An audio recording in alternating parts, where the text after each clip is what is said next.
Hello and welcome you all to our YouTube channel ISPCS Pathfinders। आज हम लोग BPSC जो अभी 70th BPSC की परीक्षा हो चुकी है,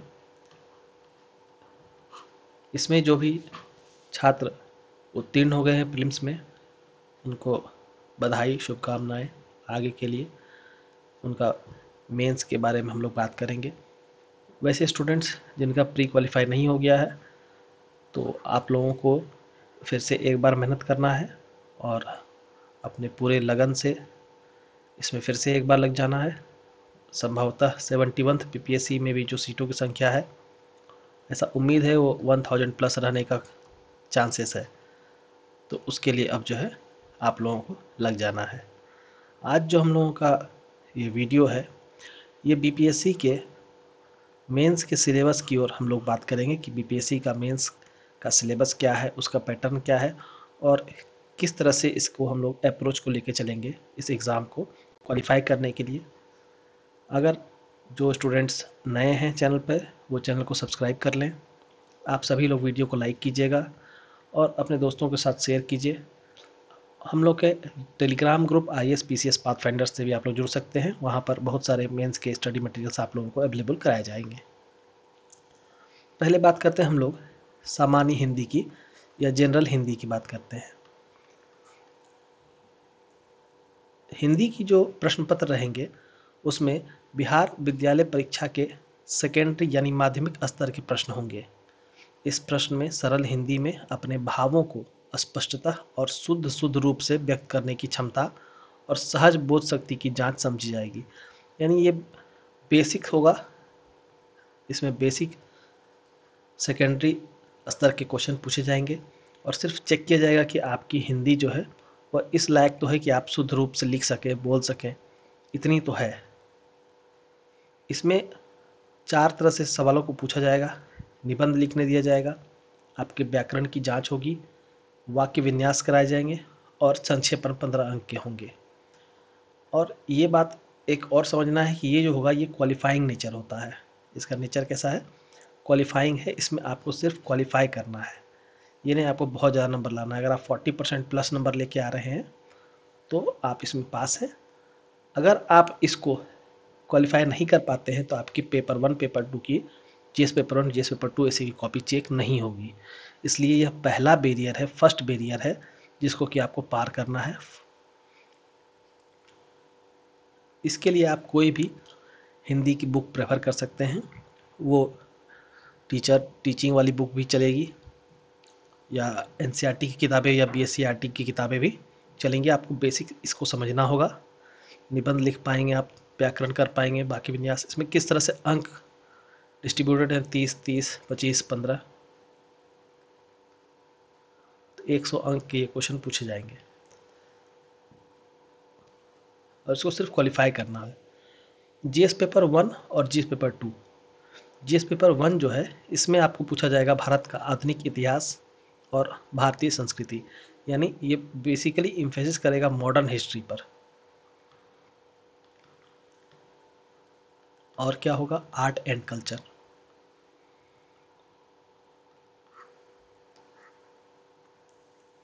उसके बाद राष्ट्रीय और अंतर्राष्ट्रीय महत्व का वर्तमान घटनाक्रम, यानी आपको जानना है इंटरनेशनल रिलेशंस और न्यूज़ ऑफ नेशनल इम्पोर्टेंस। कैसा? With respect to current scenario, अभी आज वर्तमान समय में क्या चल रहा है, इस पर आपको जानकारी रखना है। उसके बाद आपको स्टैटिस्टिक्स के बारे में जानकारी रखना है और पाई चार्ट तरह की जो चीज़ें हैं, इसको भी आपको पूरा करना है। और ये आप समझिएगा, स्टैटिस्टिक्स की जो पार्ट है, इस पार्ट से आपको लगभग 72 से 72, जहाँ तक मुझे याद है 72 मार्क्स का ये पूछा जाता है। और इसमें 100% मार्क्स लोगों के आते हैं, क्योंकि ये मैथमेटिकल तरीके से बनता है, मैथमेटिक्स है, तो इसलिए इसमें पूरे के पूरे मार्क्स उठा पाना आसान होता है और लोग उठाते हैं। तो इसमें जो है आपको अगर 180 का टारगेट लेके चलते हैं तो आप मान के चलिए कि यह जो है आपका कंक्लूडिंग होगा। स्टैटिस्टिक्स जो होता है ये कंक्लूडिंग होता है। इसको आप लोग PYQ से बना सकते हैं या मैं इस पर वीडियो भी लाऊंगा। आगे बढ़ते हैं। पेपर 1 में आधुनिक भारत यानी मॉडर्न इंडिया के बिहार के विशेष संदर्भ में इतिहास भारतीय संस्कृति के अंतर्गत लगभग 19वीं शताब्दी के मध्य भारत यानी 1850 के बाद देश के इतिहास की रूपरेखा के साथ साथ गांधी जी, टैगोर, नेहरू से संबंधित प्रश्न भी सम्मिलित होंगे। तो जो इम्पोर्टेंट पर्सनालिटीज़ हैं उनके बारे में आपको अपना नोट्स तैयार कर लेना है। बिहार के आधुनिक इतिहास के संदर्भ में प्रश्न पूछे जाएंगे, जिसमें बिहार की भूमिका, प्रौद्योगिकी, शिक्षा समेत के आरंभ और विकास से प्रश्न पूछे जाएंगे। इसमें भारतीय स्वतंत्रता संग्राम में बिहार की भूमिका से संबंधित प्रश्न सम्मिलित रहेंगे। तो आपको भारतीय स्वतंत्रता संग्राम में बिहार की क्या भूमिका है, इस पर विशेष जोर देते हुए अपने नोट्स को इनरिच करना है। और इम्पॉर्टेंट पर्सनालिटी जैसे गांधी हो गया, नेहरू हो गए, टैगोर हैं, उसके बाद आपके बिहार के जो लोकनायक हैं जयप्रकाश नारायण हुए, इस तरह के जो विशेष है जैसे राम मनोहर लोहिया हैं, तो ये सब जो महत्वपूर्ण पर्सनालिटीज़ हैं इनके ऊपर आपका नोट्स तैयार होना चाहिए। इस पर भी हम लोग बात करेंगे। आज हम लोग बात कर रहे हैं, सिर्फ सिलेबस समझ रहे हैं कि सिलेबस में क्या है और किस तरह से हमें तैयारी करनी है। सामान्य अध्ययन पेपर 2 यानी जीएस पेपर 2 जो है, इसमें आपको क्या क्या पढ़ना है, ये भी 3 पार्ट में है। भारतीय राज्य व्यवस्था यानी पॉलिटी पढ़ना है। इसके लिए स्रोत तो लक्ष्मीकांत जो है वो इनफ है। भारतीय अर्थव्यवस्था और भारत का भूगोल, भारतीय अर्थव्यवस्था के साथ साथ एग्रीकल्चर ऑफ बिहार, ये इम्पोर्टेंट है, ये पूछा जाता रहा है हमेशा से। यानी कि आपको भारत के साथ साथ बिहार के भी रिस्पेक्ट में क्वेश्चन पूछे जाएंगे। भारत के विकास के क्रम में विज्ञान और प्रौद्योगिकी की भूमिका और प्रभाव यानी science and tech, purely science and tech से सवाल पूछे जाएंगे। जैसा कि पूछा जाता है नैनो टेक्नोलॉजी के प्रयोग बताएं, या नैनो टेक्नोलॉजी से संबंधित कोई एक खास क्षेत्र में क्या प्रयोग है उसके वो बताएं, तो वो साइंस एंड टेक्नोलॉजी का क्षेत्र होगा। पेपर 2 भारतीय राज्य व्यवस्था से संबंधित खंड में भारत की तथा बिहार की राजनीतिक व्यवस्था से संबंधित प्रश्न पूछे जाएंगे। जहाँ भी भारत के बारे में पढ़ेंगे तो बिहार को छोड़ेंगे नहीं, उसमें बिहार का जो डेटा है उसको भी याद रखेंगे, उसको भी सम्मिलित करेंगे।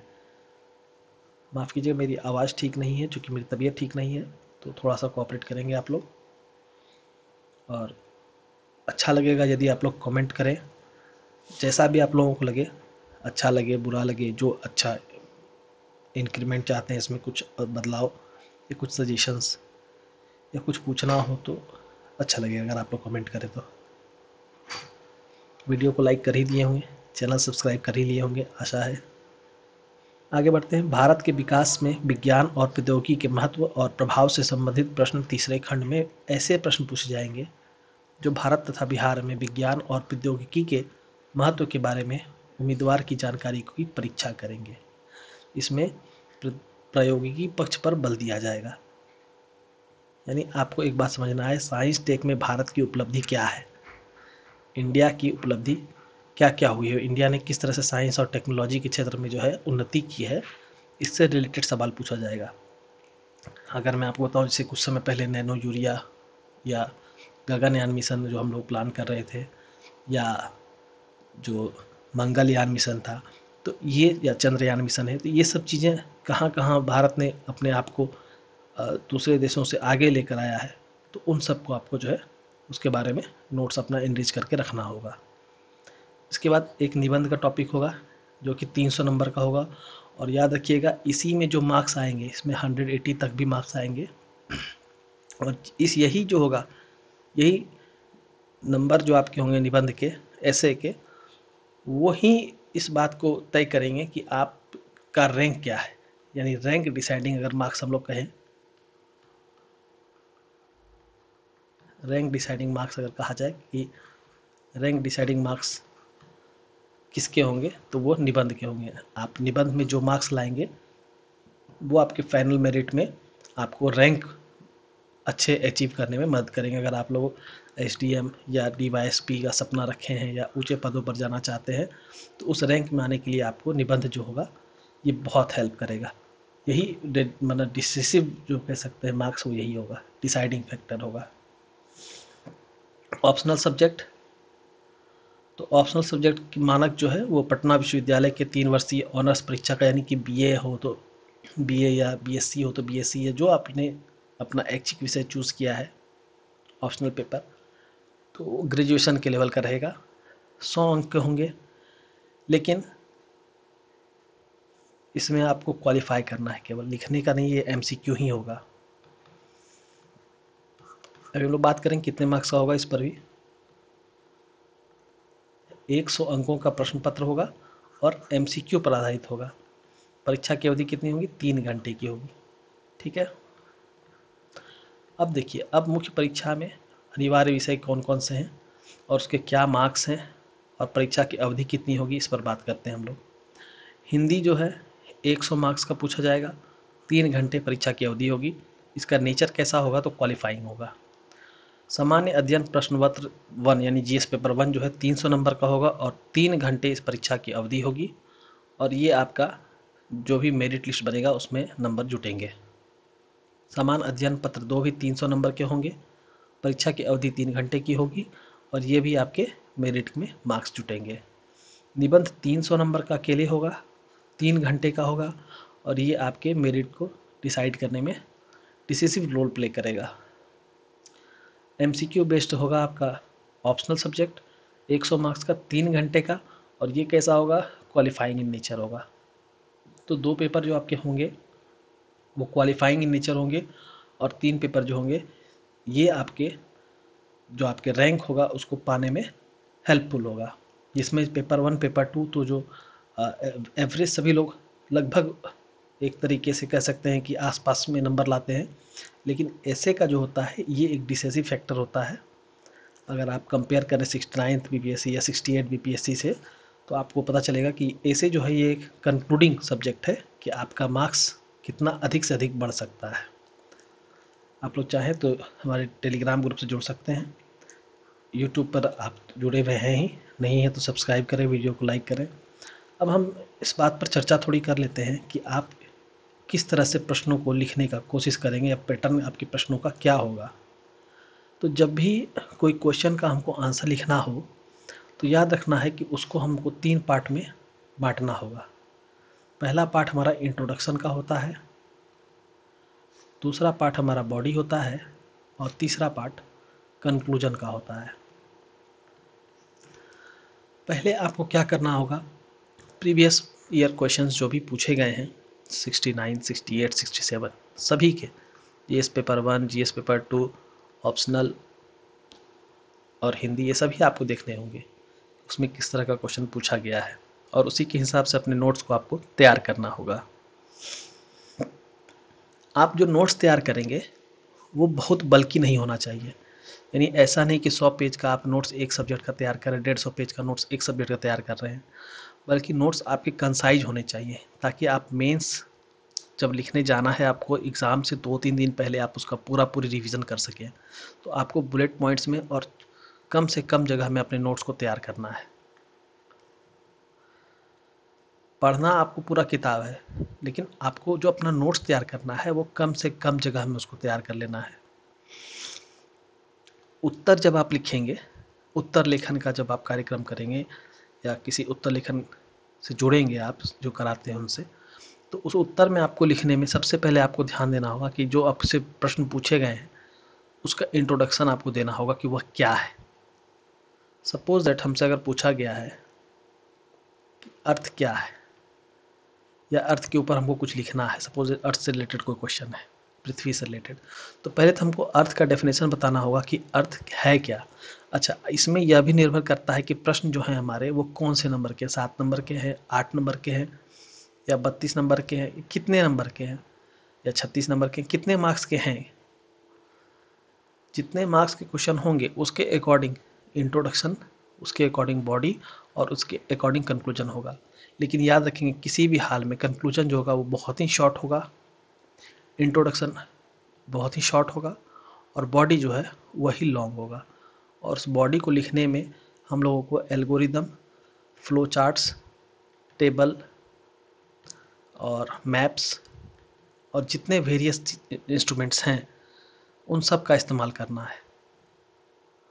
एक सटीक उत्तर कैसे लिखें, इसके लिए मैं अलग से वीडियो ज़रूर बनाऊंगा। फिलहाल मैं आपको एक रफली एक बात बताता हूँ। जैसे मान लीजिए आपको लिखना हो कि भारत के भौतिक विभाजन के विषय में मान लीजिए आपको लिखने आ जाए 7 नंबर का हो, तो सबसे पहले क्या करेंगे आप? पहले भारत के विषय में लिखेंगे कि भारत का जो भौतिक प्रदेश है उसको हम लोग 6 या 7 भागों में बांटकर पढ़ सकते हैं। आप उसमें देंगे पहला हिमालय, दूसरा अपना दे देंगे जो पहाड़ी क्षेत्र है, तीसरा गंगा का मैदान है। तो इस तरह से करके अपना जितने भी पार्ट में है उसको आप बता देंगे। इसके बाद आप क्या करेंगे, बगल में ही एक इंडिया का मैप बना देंगे। बहुत बड़ा नहीं बनाएंगे, बहुत छोटा भी नहीं बनाएंगे, इतना सा कि वो आराम से देख पाए। ठीक है, एक रफली में मैप बना दिया। अब इसमें आप क्या करेंगे, जैसे आप हिमालय को दिखाएं तो आप यहाँ पर क्रॉस से सपोज दैट हिमालय को दिखा दिए। मान लीजिए आप गंगा का मैदान दिखा रहे हैं तो इस तरह से निगेटिव ऐसे मार्क करके आप गंगा का मैदान दिखा दिए। उसके बाद सपोज आप कोस्टल एरिया दिखाना चाहते हैं ये वाला, या पूर्वी क्षेत्र या पश्चिमी क्षेत्र, पश्चिम का पठार, पूर्वी पठार दिखाना चाह रहे हैं तो इसको अलग तरीके से जैसे इस तरह से करके इसको बी करके, तो इस तरह से करके थोड़ा सा ये इमेज बनाना बहुत आवश्यक है। आप ये समझिए कि आपने लिखने में अगर कहीं कुछ छोड़ भी दिया होगा और अगर आप इमेज सब में बनाते जा रहे हैं, मैपिंग आप कर रहे हैं या फ्लो चार्ट डाल रहे हैं, तो आपको जो भी लैक होगा लिखने में उसका कंपनसेशन ये कर देगा। सबसे पहले तो आपको ये ध्यान देना है कि 3 घंटे आपको लिखना है। यही अपने आप में एक बहुत बड़ी चुनौती है आप लोगों के लिए। 3 घंटे लिखना है, और कैसे लिखना है? शुद्ध रूप से लिखना है।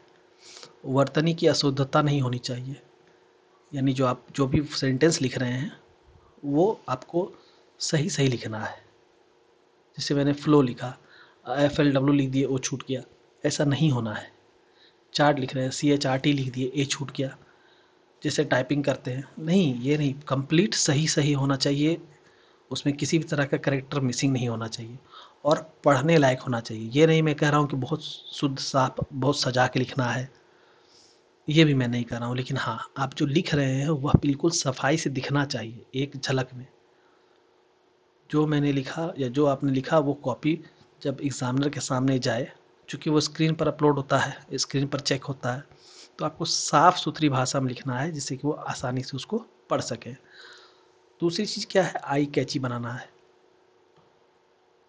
एग्जामिनर आपके कॉपी पर गौर तभी करेगा जब उसमें कुछ ऐसे कंटेंट्स होंगे जो आपको दूसरे स्टूडेंट से अलग करेगा, और वो कंटेंट्स आपको ढूंढ के उसमें डालने होंगे। इसलिए आपके पास हर टॉपिक्स पे, जितने टॉपिक PYQ में पूछे जा चुके हैं, अपना एक सेपरेट एक कॉपी होना चाहिए जिसके अंदर सिर्फ आपको कंटेंट ही हो, डेटा फैक्ट्स। मेंस में डेटा और फैक्ट्स का बहुत भूमिका है। डेटा और फैक्ट्स को आप बिल्कुल मेंस में इग्नोर नहीं कर सकते हैं। जहाँ नहीं भी पूछा गया है वहाँ पर भी डेटा और फैक्ट्स पे लेकर बात करना है, और अपने आंसर को हमेशा बैलेंस्ड रखना है, हमेशा बैलेंस्ड रखना है। आप भविष्य में एक ब्यूरोक्रेट बनने वाले हैं, आपका जो तर्क होगा वो इतना बैलेंस होना चाहिए जिससे एग्जामिनर को ये नहीं लगे कि किसी एक पक्ष की तरफ आप झुके हुए हैं। आपको अगर दो रूस या यूक्रेन के ही बीच में लिखने के लिए आ गया कोई सवाल है इंटरनेशनल रिलेशन से, तो ना तो आपको रूस के बारे में अच्छाई बड़ाई करनी है, ना आपको यूक्रेन के बारे में अच्छाई या बड़ाई करनी है। किसी के बारे में आपको अच्छाई या बड़ाई नहीं करनी है। आपको इसके फैक्ट्स लिख देने हैं, इसके फैक्ट्स लिख देते हैं, और कंक्लूजन एक बैलेंस लिखना है जिसमें आप यूक्रेन और रूस के बीच में जो भी दिक्कतें हैं उसको कैसे दूर करने के लिए अपना सुझाव दे सकते हैं। तो ये अप्रोच आपको लेकर चलना होगा मेंस राइटिंग के लिए। ऑब्वियस है, आप जहाँ से भी मेंस की तैयारी कर रहे होंगे वो आपको गाइड करे ही होंगे, करेंगे ही। फिर भी मेरे से जितना हो पाएगा, मैं जितना आप लोगों के लिए कर पाऊँगा, मैं ज़रूर इस पर वीडियोस बनाऊँगा ही। इसके बाद मैंने सोचा है स्टैटिस्टिक्स पर, स्टैटिस्टिक्स किस तरह से बनाया जाता है, चूँकि इस पर 100% मार्क्स मिलते हैं, तो इस पर मैं वीडियो बनाऊँगा। और इसके बाद मैं हिस्ट्री पर या IR दोनों में से कोई एक चुन सकता हूँ जिस पर वीडियो मैं बनाऊंगा। आप लोग किस पर चाहते हैं कि नेक्स्ट वीडियो में बनाऊं, आप लोग कमेंट पे ज़रूर बताइए। आज अभी हम लोग जो है इस वीडियो को यहीं समाप्त करते हैं, फिर मिलते हैं नेक्स्ट वीडियो में। एक बार आप लोग फिर से इसको अच्छे से एनालाइज ज़रूर कीजिएगा, PYQ को जरूर एनालाइज करिएगा। ठीक है, मिलते हैं नेक्स्ट में। Till then, good bye, have a nice day to all of you.